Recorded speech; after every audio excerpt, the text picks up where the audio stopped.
Good evening, my lovely things. Welcome to my Cavern of Secrets, or welcome back if you're returning.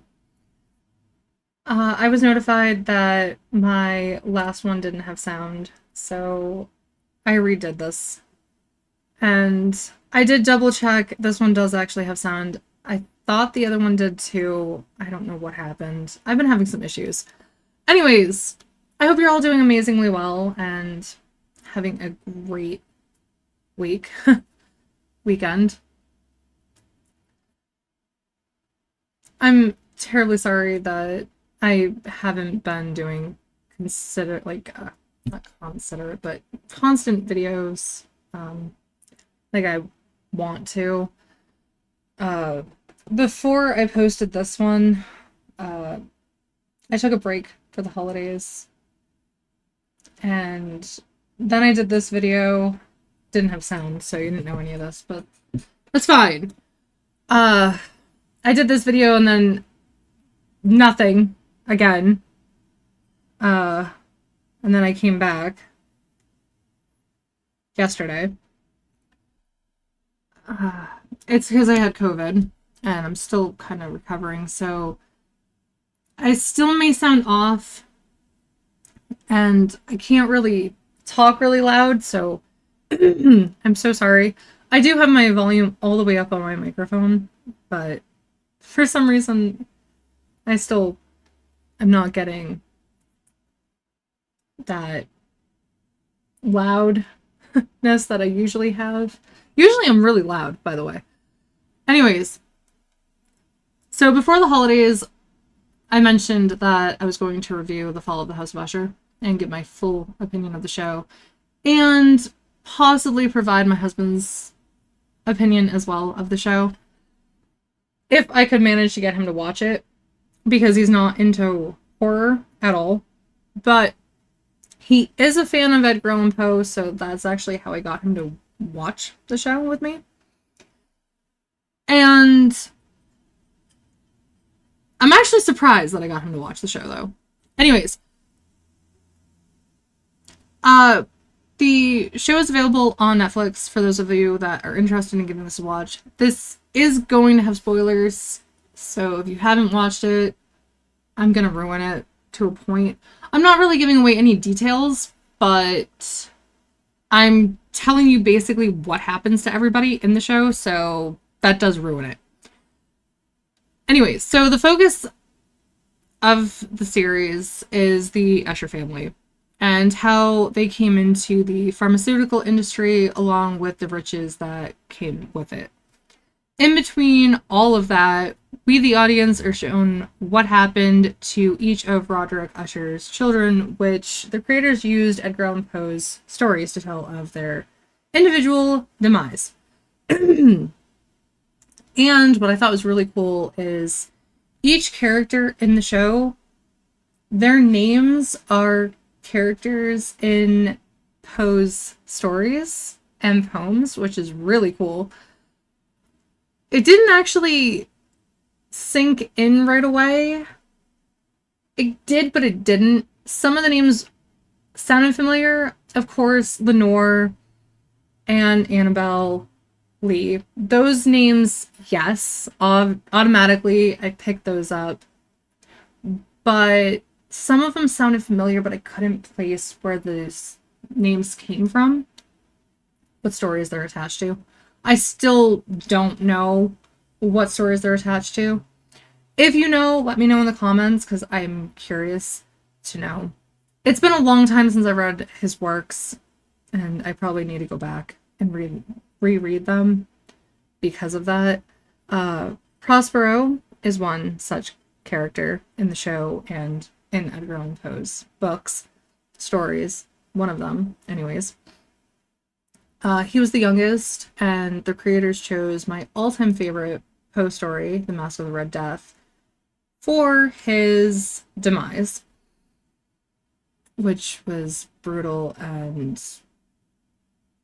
fitting for the title, but horrible at the same time. The second youngest was the Murder in the Rue Morgue, which depicted Camille's death. The third was The Black Cat, which showed Leo's unfortunate death. The Telltale Heart was Victorine's, which was very fitting, which actually all of them really were, since each one of the titles depicts their death, basically. Except for Goldbug, kind of. Tamerlane's project was named Goldbug, hence the title for her episode, depicting her death. The last child to die was Frederick, which was the pendulum, and he was the eldest. Unfortunately, how everyone died was youngest to eldest, which I thought was interesting. I didn't actually catch that, my husband did. It was also interesting how the creators used Poe's work for each of the episodes and the deaths of the children, along with the fall of the House of Usher as the basis. The Raven depicted Lenore's untimely death, but also the demise of Madeline and Roderick Usher. And the Raven in Poe's poem was a symbol of death, which makes sense for me anyways, and it makes sense in the show as well, because death did come knocking for all of them. I read a lot of people felt that Verna was the devil, and Roderick and Madeline made a deal with Satan, which unfortunately had consequences. The lives of their family line would end when Roderick died. So when he died, everyone died the same day he did, too. That's what I got from it, anyways. Which is pretty selfish, if you think about it. Because let's say you live to see 105. Okay, you live to 105. You live this long life. You got to see your grandkids, your great-grandkids, and you pass at 105. Your grandkids might be children, okay? They're gonna die because you just passed, because you made the stupid freaking deal. That's not fair. Their whole life is ahead of them. That's not fair. All because Roderick and Madeline wanted to see their dreams become a reality. That's why they made this deal in the first place. Which is wrong. They didn't care about the future. They only cared about the here and now. And having everything they want now, while they're alive. They didn't care about the future generations. Which is actually accurate. A lot of people don't. Many people look at right now, and not even just people, but even companies, they look at right now. They don't look at the future at all. And that short-sightedness is what's causing so many problems. And not even just that. I mean, obvious, there's other things that are causing problems, but it's one thing that's causing issues, is the short-sightedness. I also read that people weren't happy that it wasn't a horror show like they had hoped. It wasn't scary, which disappointed a few people. And to me, I don't see Poe as a horror author, to be honest. I saw Poe's work more like a murder mystery thriller type set of work, not horror per se. So I don't know why people would think that there would be horror in this, honestly. he wrote dark, depressing stories. Almost all of his work revolved around death because he wasn't a happy man. He was a very depressed man. He Most of the people around him died of tuberculosis, which was killing many people during that time period. And for some reason, he didn't contract the disease, but the ones that he loved did. And he had to watch them suffer to death. How do you think that's going to affect a person? Especially when he started seeing this as a child.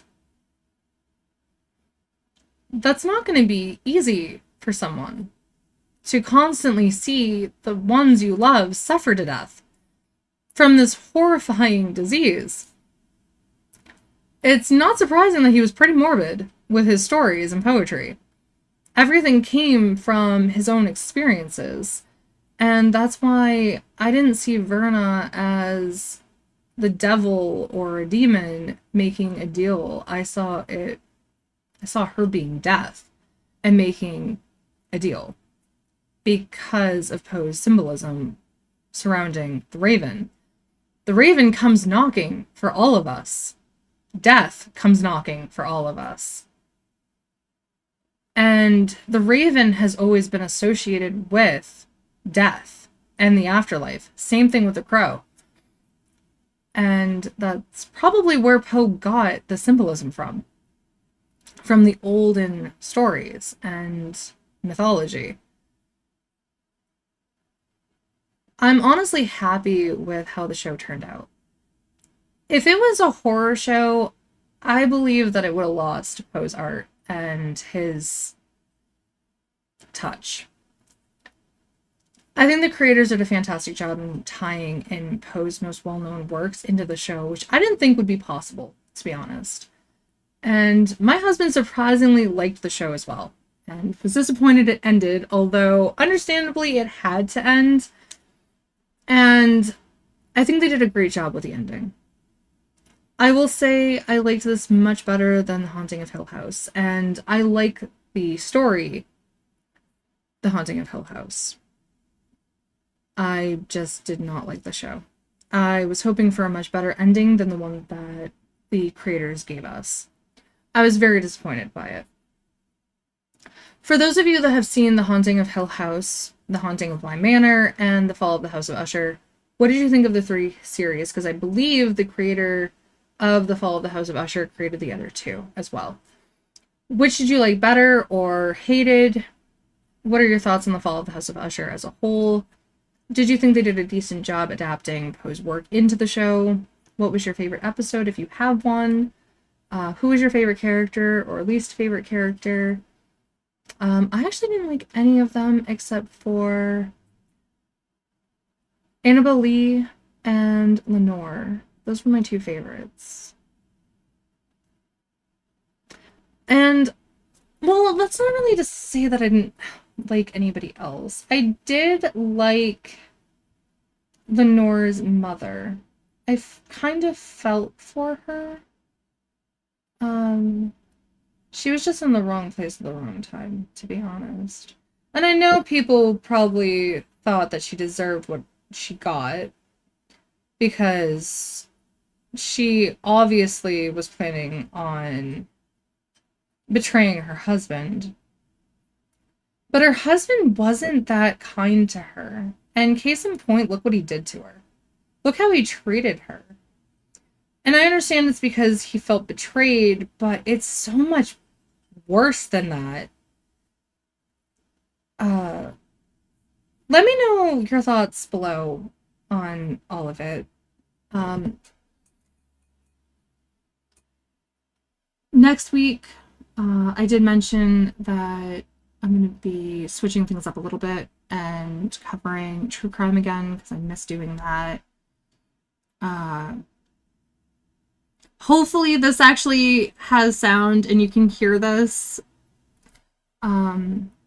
I did check it to make sure, but just let me know if you're having trouble. I do appreciate the feedback. It is always welcome. Uh, and I do want to let you know that I have been listening to you about how my avatar moving awkwardly is distracting sometimes and causing some issues for you. But know where I'm coming from. I chose to be a VTuber for multiple reasons, and I, as a content creator, want to do something that is different and fun. And being a VTuber is fun and different. It sets me apart from other people because not everyone is a VTuber. There's not that many VTubers out there. And it's a lot of fun creating my avatar and playing dress up with her and designing the hairstyles. And I'm actually going to be creating my own outfits starting soon. And I actually just started creating my own hair textures, which is hair colors. And it's a lot of fun, it's a lot of work, and it's very difficult, it's challenging, but it's fun. And to get my character to move smoothly as I do is not easy. Some VTubers use things like Leap Motion, which you may not know what that is. It's a little device that picks up your hand movements. I have one, but for some reason it failed. It failed, I think, like a couple years ago, or it failed a year ago. And I haven't been able to get that to work again. And it could be my computer. My computer has been having problems, as some of you know, and I haven't been able to fix it because we don't know what's wrong with it. And to throw money at parts trying to fix it costs a lot of money, as some of you know or may not know.